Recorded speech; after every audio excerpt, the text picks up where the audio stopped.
This is Risky Women Radio, a show to connect, celebrate, and champion women in risk, regulation, and compliance. Sharing insight and perspective from the most influential members of our global Risky Women network on the latest developments we need to think about, the challenges we should all talk more about, and the innovation we are most excited about in governance, risk, and compliance. Bringing together the hundreds of senior women professionals already connected with a new emerging group of leading women and men. I'm Kimberley Cole, your Chief Risky Woman. Welcome to Risky Woman. Today's Risky Woman is Vivienne Artz. And given the mission of Risky Women to connect, champion and celebrate women in risk, regulation and compliance, and our ambition to shine a light and champion female experts, we're thrilled to have you join us today to talk about data privacy and gender diversity too. Welcome. Thanks very much, Kimberley. So, a short intro from me. Vivienne Artz is the Chief Privacy Officer at Thomson Reuters, managing a global team of privacy experts across all business lines. Prior to joining Thomson Reuters in 2017, she was Managing Director and Global Head of Privacy, Legal, and Head of International for Intellectual Property and Technology Law Group at Citi. Vivienne chairs the International Regulatory Strategy Data Working Group and is a member of the European Advisory Board of the International Association of Professionals. Vivienne is also currently the President of Women in Banking and Finance, having been awarded the Champion for Women Award at the Women in Banking and Finance Awards for Achievement in 2016. So we're thrilled to have you with us today. So you've had an interesting career journey. Before Citi, you were in private practice law, and you quit in 2000 as you couldn't see how to break into partner level at the firms where partners were predominantly male and there were very few female role models. How did this decision change your views and aspirations and the path you took in your career? Well, I think there's two aspects to it. Private practice was a very specific beast at the time, and you're absolutely right. The number of role models who were women were extremely limited, and it wasn't really something where I felt I could see a long-term future in the way in which I wanted. But private practice did give me an opportunity to do a couple of in-house roles, and actually that is where I saw senior women in practice as general counsels, and I thought, you know what? That's what I want to do. I want to be a senior woman, and there are the role models in the private sector. And so that's what I aimed for. I looked around and I thought, which sector am I going to move into? And financial services was going through incredible growth. It was regarded as certainly the most sophisticated and interesting place to be in terms of the area that I was working on and from law and also from an in-house perspective. So it seemed a natural place for me to throw my eggs into the basket. So yes, I went off into to become a corporate lawyer in a bank, so in-house rather than private practice. And I think it was really the best decision I ever made. Fantastic. So tell us a bit more about the journey that you've taken before Thomson Reuters and sort of how you've ended up as Chief Data Privacy Officer. Well, I started off as a technology lawyer. When I qualified, privacy was in its nascency. It was very, very early days. I remember having to do a bit of advice in relation to privacy and thinking, good grief, this has got to be the most unintuitive subject on the planet. And I was very interested in technology. It was new, it was evolving, everyone was looking at the internet. There were lots of fascinating issues arising, and there was very little legislation in place. So it very much bootstrapping. You had the opportunity to apply existing legislation within a whole new context, so it was absolutely fascinating. But as time went on and the internet developed and technology evolved, we started doing more in terms of web and mobile, and then of course social media arrived. And with social media, privacy became a primary issue. And increasingly, privacy was a topic. And to be fair, I tried hard for a long time to get everyone in my team fascinated with privacy. But unfortunately, it fell on deaf ears. So it fell to me, really, to pick up privacy. And so I decided I'd wrestle this beast and actually come to grips with it, because I'd never really come to grips with privacy. And I think that was the best thing I ever did. I suddenly realized how fundamentally important privacy is, not only in the technology sphere and the internet, but across the board. And that there really was a future for privacy. So that was the moment. Nobody else would pick up this piece, so I picked it up and learned to love it and embrace it. And I have been passionate about privacy ever since. That's fantastic. I love that, because I think that's a lot of what you hear about people who are very successful, is that passion for what you do and the fact that you love privacy and have a passion for privacy. So tell us more about what it means to be Chief Privacy Officer. What does that entail? What does that role and your team do? And then what are the sort of skills and background that you think is really important for the role? It is a massive role. And I think one of the interesting things about privacy is it touches on every single aspect of your business. So it isn't just a client-facing issue. It isn't just an employee-facing issue. It isn't just a legislative issue. It embraces all of those. So with our team, we have an enormous remit, and we have to look at, I would say, 3 specific strands. The first bit is around operationalizing privacy. It's about taking the legislation and the principles and actually figuring out, how do you make that work in practice? How do you take a fantastic principle, like you can only process data fairly and lawfully, and then turn that into something that is meaningful within our business environment?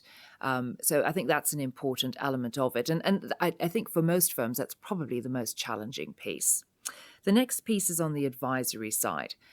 One of the challenges we have with privacy is that it rests on some very complex legislation. And if you've ever tried to read the GDPR, I would challenge anybody who's actually read it from end to end and stayed awake in one go. It is not easy. It's detailed, it's lengthy, it's legalistic. And so a really important aspect of privacy is being able to advise the business on how best to apply privacy and also to interpret the principles, because the legislation is evolving, the case law is evolving, and we're tackling new issues all the time where we don't have a precedent. And so we really have to think on our feet and apply the principles. So the advisory element is really, really big. And then the final area where I think is a huge subject matter for us is actually in relation to advocacy. So interestingly, because privacy is evolving so quickly, so if you go back 10 years, probably 50 countries in the world had privacy legislation. Now it's over 100. If I look at my to-do list, I've got at least 4 important pieces of privacy legislation in jurisdictions where we operate, where we need to be doing some significant work, this week and next week, and that's a lot to think about. So the advocacy piece is hugely important, and that's about anticipating the legislation and then advocating with those who are looking to implement privacy legislation to ensure that it actually still allows businesses to operate, albeit in a compliant way. Trying to figure out what are the potential unintended consequences of some really good ideas, but really could fall flat on its face. Because the last thing you want is for privacy legislation to require firms to do things that are frankly impossible to do, because privacy loses all credibility, which is a significant challenge. So with a very small team, we effectively have to boil the ocean. We have to make it happen. We have to provide the key advice, and we have to help change the legislation or fine-tune it to make sure it actually achieves what it is intended to achieve. And that's a really tall order. So some very interesting themes there around what's required in your team and the incredible kind of size of the privacy challenge and some of the changes that are going on. I also love the fact that it was sort of you identifying a gap that you then, grabbed with both hands and used that as sort of your impetus for what could happen from a career perspective. So tell us more about, what are some of the biggest risks you think you've taken in your career? And maybe even, when you saw that gap and you saw this opportunity, what advice do you have for others around, thinking about how they could direct their own careers? It's a very difficult question, asking a lawyer about risk. As a lawyer, I have that natural inbuilt aversion to risk. But interestingly, I remember somebody saying to me once, when you're tend to be a risk-averse person, which, let's face it, I am a risk-averse person, the way to take a risk is to keep one foot in something you know, and then take a risk with the other foot. And I think that's very much what I did when I made that move in terms of private practice to in-house. Was I kept my lawyering side, but I moved my sector and I went into banking. I knew nothing about banking. I bought a little book called What Does Financial Services Look Like? And I made sure it was a very small one because it was going to be too big. I wouldn't be able to understand the terms. And I read that to understand, how does the city operate? Because it was this great mystery, the city. It was obviously doing fantastically well, but I didn't know much about it at all. And it was interesting. I think that was when I started at the bank and when I really didn't know anything about banking. That was one of my first occasions where I found some really supportive colleagues who were women. It was interesting. A female colleague took me under her wing and she said to me, look, I know you don't know anything about banking, but you do know a lot about your law. So I'll tell you how you succeed. And that is head out to the trading floor and ask all of these chaps who were very pleased about what they do and could talk for England to go ahead and talk to you and to show you. And honestly, play the quote-unquote dumb female and say, tell me all about it, boys. And at that stage, it was very male-dominated, and it worked incredibly well. I went out onto the trading floor and I said, guys, this is fascinating, but I don't understand it. Please, could you explain it to me? And I had to say that they were really, really good. I mean, you could criticize them and say they were mansplaining, but seriously, they're actually talking about what they were passionate about, and they helped me to learn enormously about something which I frankly knew almost nothing about. So I took that security of the law and that challenge in terms of banking and combined them together, and together with tremendous colleagues on both sides, actually managed to turn that into something slightly more successful. That's brilliant. I love that. I love that, sort of having the two legs of, taking something that you've sort of got a solid footing on and then, looking for something else where you can sort of branch out. So that's brilliant. So Vivienne, you are also president of Women in Banking and Finance. And that was a role that you didn't think you would apply for and be successful initially. So tell us more about Women in Banking and Finance, the role and the aspirations that you have for the organisation and your gender agenda. Thank you so much. So Women in Banking and Finance, applying for the role for me was very much about putting into practice the fact that I'd actually won this award, which was a recognition of being a champion for women. And I thought, crikey, if I've been recognised for that, I really must do something to make that happen and to continue with that mission. And I'd known Women in Banking and Finance for many, many years. We'd been a corporate member and an individual member. And so I was very passionate about it. So I love being president of Women in Banking and Finance, and it is an amazing organization. It's a not-for-profit that's been around since 1980, and we are run by volunteers. We put on over 100 events last year.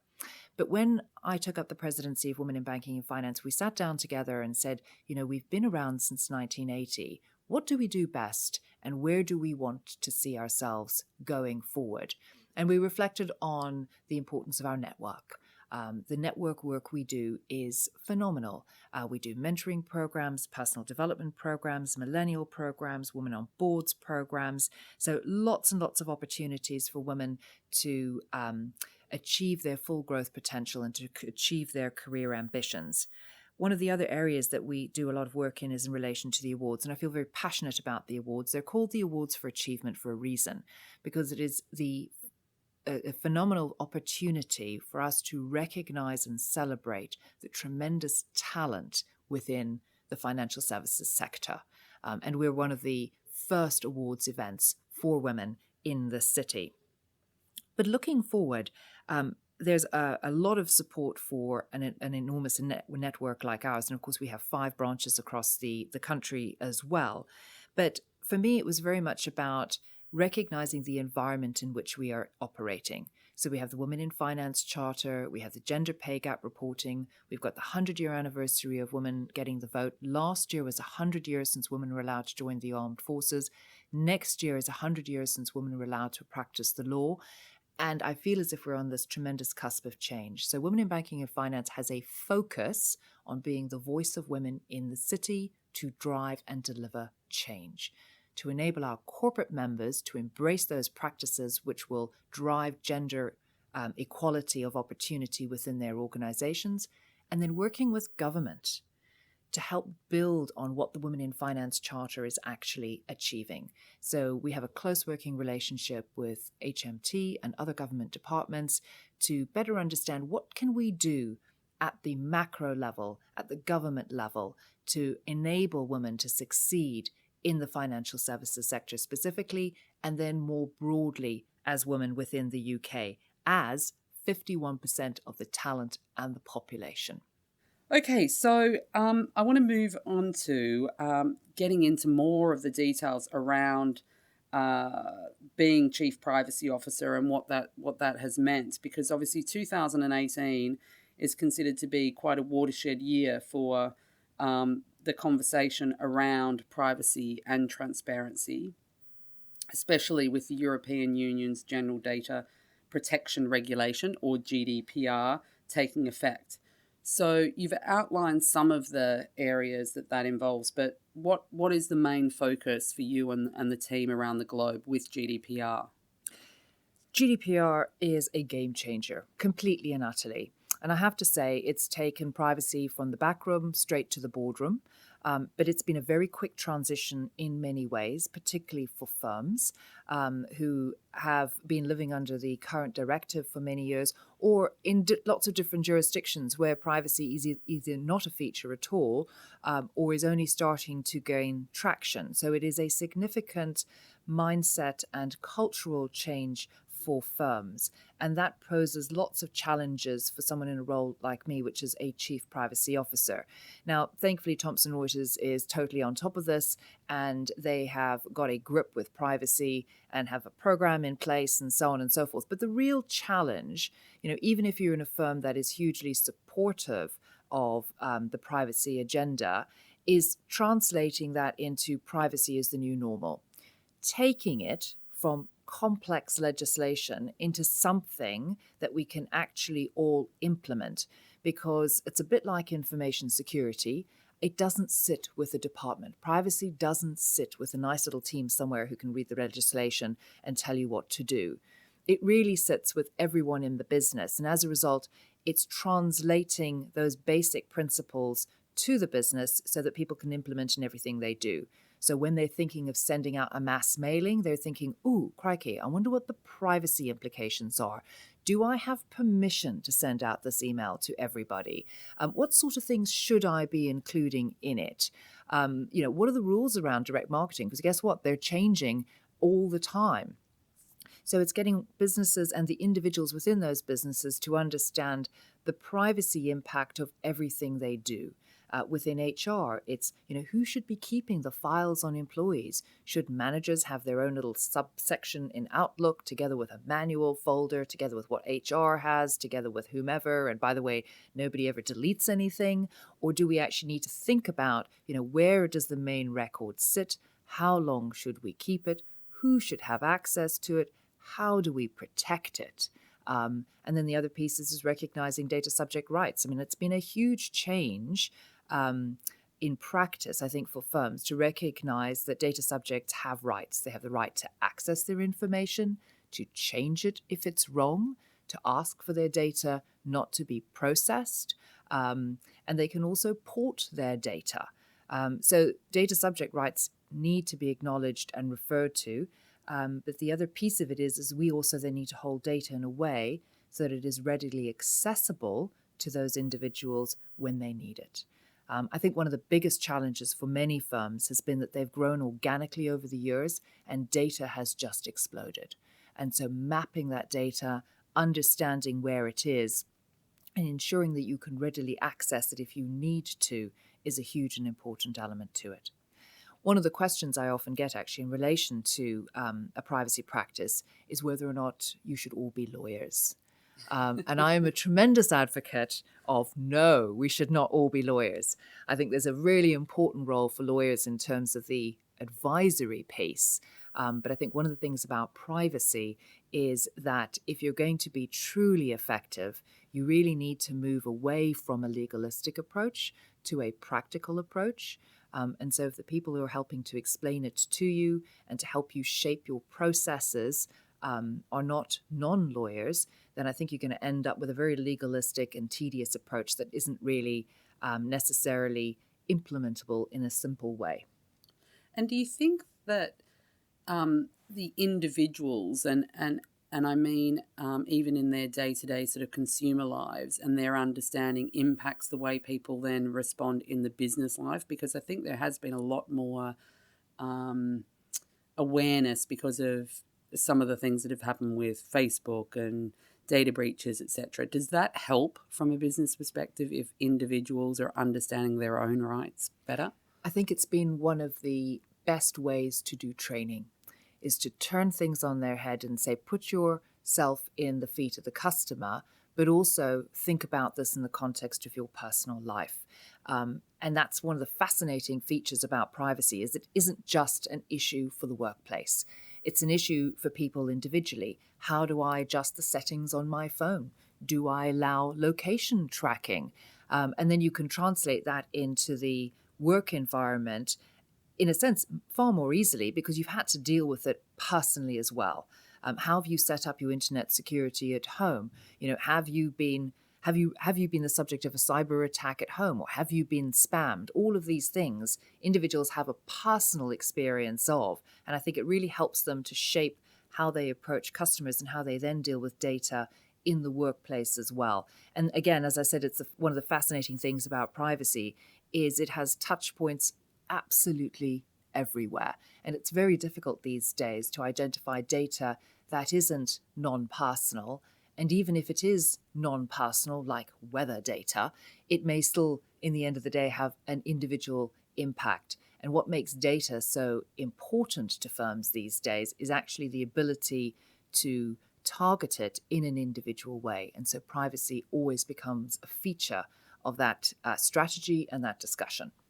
Yeah, absolutely fascinating. I think it was our own technology reporter, Salvador Rodriguez, said, in many ways, this is the biggest shake-up in the history of the internet when it comes to data privacy. So, I mean, it's having such global impact as well. And obviously, I think that is really interesting because that changes people's perceptions about how GDPR impacts them. So what do you think is going to be the full impact of GDPR from that sort of knock-on effect globally? And then maybe a bit of a look forward. What do you think comes next? Excellent question. Do you remember that cartoon at the beginning of the internet age? And it was a picture of a dog at the keyboard. And underneath it said, no one on the internet knows that you're a dog. Yeah. And I love that. And that's just so brilliant. And what's sad is that is so not the case anymore. But it used to be. It used to be that actually you couldn't be tracked and nobody knew who you were. And you could indeed be a dog on the internet, which is kind of cute. But things have changed enormously. And so I think the single biggest impact for GDPR in the internet world is around privacy by design. Everyone is accountable for privacy by design. We now have to design and think about how we do things on the internet, how we do things everywhere, to be honest, with privacy in mind. And you can't compartmentalize, there we go, can't compartmentalize the issue to say, oh, well, I just run this element, or it's just my website, but they do other stuff, or, they're the designers, they have responsibility for their bit, but I can't impose my obligations, etc., and responsibilities on them. I think one of the things that the GDPR has done is ensure that everybody in that chain of activity around involvement with the online world is equally responsible for implementing the privacy principles. So from those who develop it, to those who piggyback, to those who host it, to those who are subcontracted to process it, to those who leverage the data and then perhaps target back in, everyone has a responsibility, and things need to be designed in a way so that they are secure, so that they respect data subject rights, and that they're fair and open. And I think looking forward, trust and ethics are the two biggest themes. At the end of the day, trust is a huge feature of anything online. You use certain vendors because you trust them. I had an experience a little while ago where I was going to buy a lovely winter coat from a vendor that I trust. And then actually I saw it at a fantastically, in fact, it was at a price that was too good to be true from a lesser known vendor. And I thought, you know what, I'm just going to have a go. And sure enough, I did not hit the jackpot. I never got the coat. And I will truly go back to the well-known vendors at the end of the day, because there I have trust. With the other vendor, I never got the product, and I think they probably stole my credit card details because I got hacked yet again. But with the trusted vendor, I don't. And I think that's absolutely key, is building trust around privacy and reliability. And the other evolving theme is around the ethics. So it's not just about, is it legal, but is it right? And that is the maturing of the discussion around privacy, because the first part has been about, are we compliant with the technical requirements? And the second part is really around, but are we doing the right thing? That's really interesting. And also just all of the different areas that our privacy is touching, you can see that will also drive a greater need for collaboration across the business, from, as you say, product design to product release and sale and promotion and all of those things. People are going to have to collaborate a lot more than potentially they did in the past. Well, data isn't siloed anymore. Yeah. Data is shared. And I think that was one of the challenges with the previous legislation, that it still held this concept of data being transferred. So a bit like posting a letter. The data literally leaves me. I pop it in the post box and it arrives with you. I still don't have a copy. You've got the one and only. That's not the reality of the world today. It's about shared data and multiple copies. And that's where the legislation has to catch up in many areas, is to recognize that the data is shared. There's lots of different stakeholders, and it's in lots of different locations. So, Vivienne, you said in an article that I read that this is the beginning and not the end, and privacy will grow from merely being about compliance to a set of behaviours that businesses and individuals must embrace and reflect in all that they do. So what has been the biggest challenge in ensuring compliance with GDPR, especially across a huge multinational organisation like Thomson Reuters, but just generally from your experience and your colleagues in the industry around really driving this behavioural change? I think one of the biggest challenges is that GDPR is a significant regional law. It goes across the 28 member states within the EU. But remember that there are 100 countries in the world that have privacy laws, and they have a different focus. There's a lot of similarity. They're obvious. That is absolutely obvious. But there are a lot of differences as well. And so I think for a multinational organization, the biggest challenge is around consistency. How do you have consistency of policy? How do you have consistency of practice? Particularly when you're designing technical systems, they need to be able to operate in particular ways, and the more complicated they become, the less user-friendly they are. And so consistency is absolutely key. So do you take everything up to the highest bar, in which case you can often create difficulties in jurisdictions where A, they may not have privacy laws, or B, it might actually be inconsistent with the highest bar that you're looking to set. Privacy laws are national. So across those 100 countries, there's lots of different flavors of privacy. So it's a bit like ice cream. We all know what ice cream looks and tastes like, but when you actually get into the flavors and, is it going to be your Cornish cream ice cream or is it going to be gelato? They are significantly different. And so I think that's the biggest challenge for a global organization, is achieving that consistency, not only with the legal aspect of privacy law, but also with the cultural context.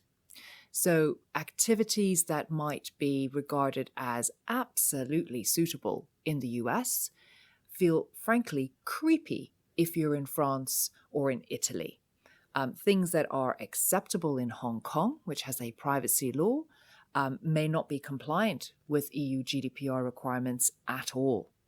And so it is about the legislation, but also that cultural context where people have a different view and perspective, and the legislation reflects that. And so I think that's our biggest issue. Yes, interesting. So let's talk about, 2017 was a big year for data breaches. We had Uber, Equifax, Yahoo all fell victim, and there was also, of course, a lot of smaller organizations that suffered breach or cyber attack. When it comes to cyber threats, all types of organizations clearly are at risk. And you've mentioned some of those kind of risks already, but what do you see as best practice that's developing across business and government to protect and improve data security? Well, there's been a lot of development, particularly around the legislative aspect. So, raising the standard for cybersecurity, requiring firms to actually implement data security practices, technology, awareness, training. All of these things are really important. So cyber, again, has sort of gone from nowhere to somewhere very significant, fueled by these significant issues or these cyber attacks. So I think there's tremendous awareness now. Firms are getting to grips with what their responsibilities are. But the biggest challenge I think we have in relation to cyber is thinking that you can prevent it. It's not a case of if, but when. And even those firms that have some of the best security, whether technical as well as organizational, are still going to be subject to regular and consistent cyber attacks. And I think the challenges for firms is that they have to be successful every single time. So whether they're getting hit once a day, 100 times a day, or 15,000 times a day, if you're a big global brand, for example, you've got to be successful each and every time you get hammered. Whereas the perpetrator only has to be successful once. And so I think if you just look at the maths, that at the end of the day, everyone is going to be subject to, at some point or another, a cyber attack. And so the real challenge for firms is to change the mindset so that it is not just about if, but when, and then addressing how do you address it when it happens. Obviously, you've got to make sure that you protect your customers' information and your own intellectual property.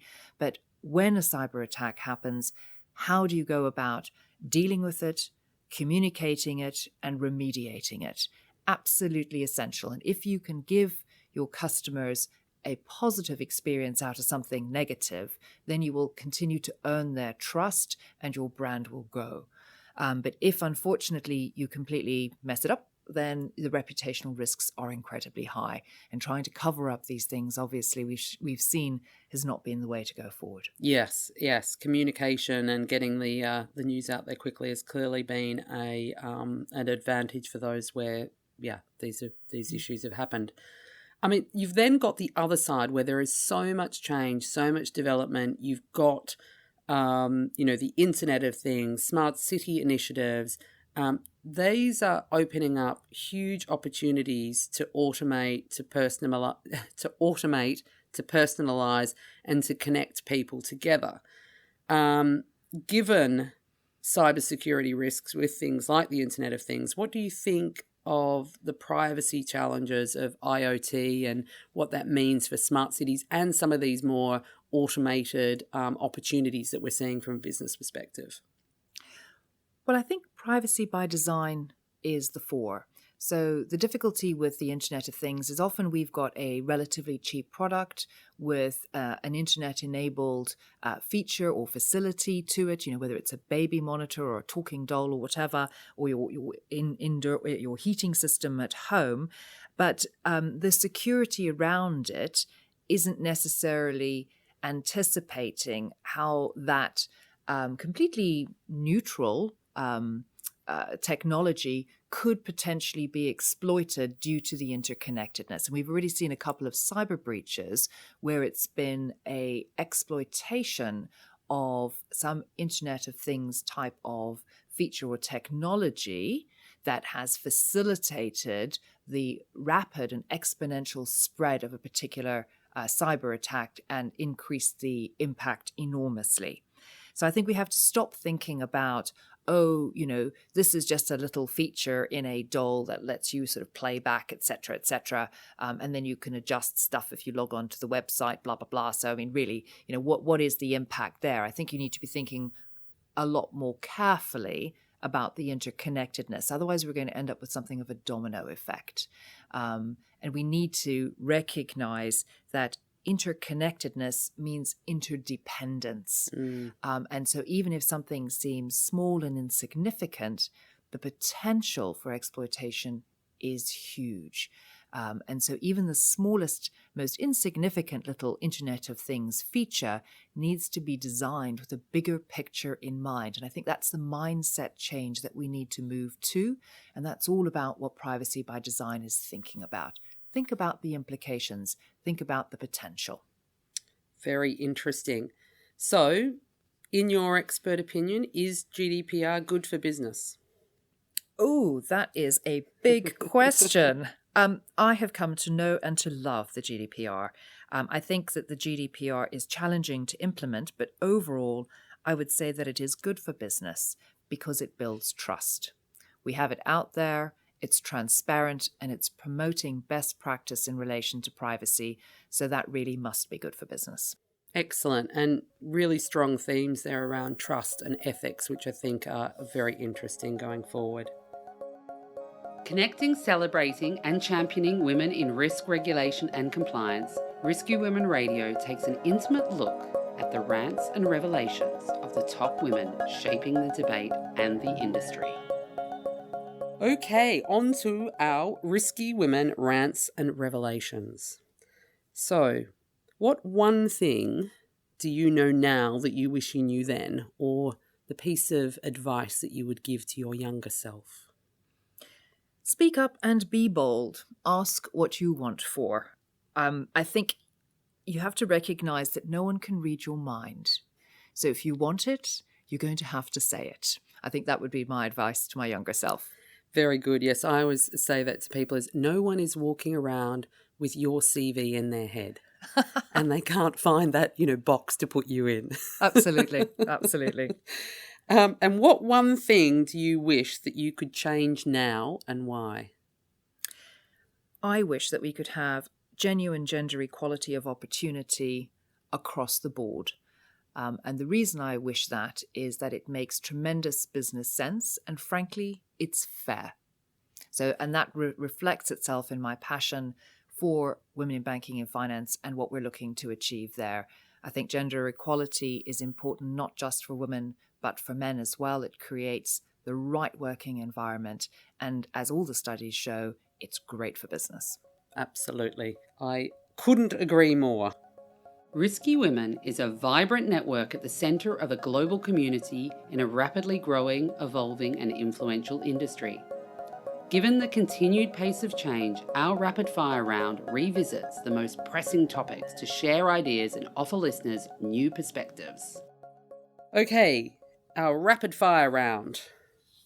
One word to sum up the world from a governance, risk, regulation and compliance, privacy perspective. What's your one word? Evolving. Oh, yes. There's still lots of change to come. And your top risk for 2018? Cyber. Absolutely cyber. Front and centre.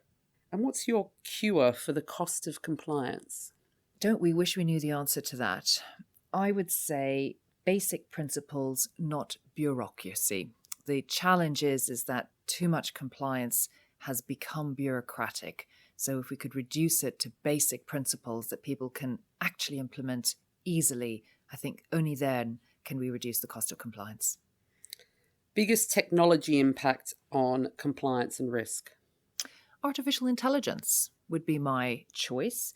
And I think that's because in compliance and risk, we've moved from very much a manual approach, then to an automatic approach, and now we're leading with an intelligent approach or artificial intelligence approach. And your outlook for the year ahead? Optimistic, pessimistic, uncertain?